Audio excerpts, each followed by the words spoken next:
At 3:30, we got our first SEC versus SEC matchup. We got South Carolina, who's 1-0, traveling to Kentucky, who's also 1-0. Kentucky favored by 10 points on ABC. Lenora Sellers went 10 of 23 last week, threw for 114 yards.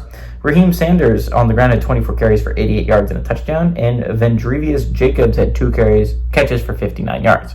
Brock Vandegrift went 12 of 18, threw for 169 yards, 3 touchdowns, 1 interceptions. Demi Sumo Karangabe had 8 carries for 59 yards and a touchdown, and Shamori Macklin had 2 catches for 66 yards. South Carolina is 20-14 against Kentucky all time. Last 2 games have gone to South Carolina in 2022 and 2023. I think this should be an easy win for Kentucky. I say that. I know I wasn't the biggest believer of Kentucky at the beginning of the year. Still not a big believer in Kentucky. I don't think they're going to be that great of a football team. But South Carolina looked bad against Old Dominion. They looked bad.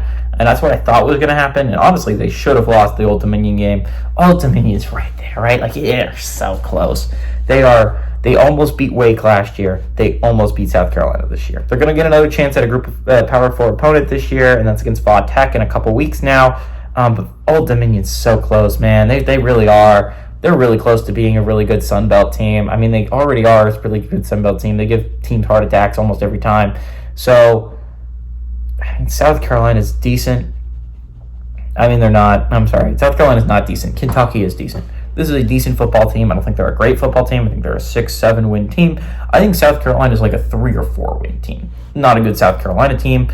I think the Gamecocks are bad. Unless they drastically improve what they showed against Old Dominion, they will not be beating Kentucky. They will not be beating the vast majority of SEC football teams.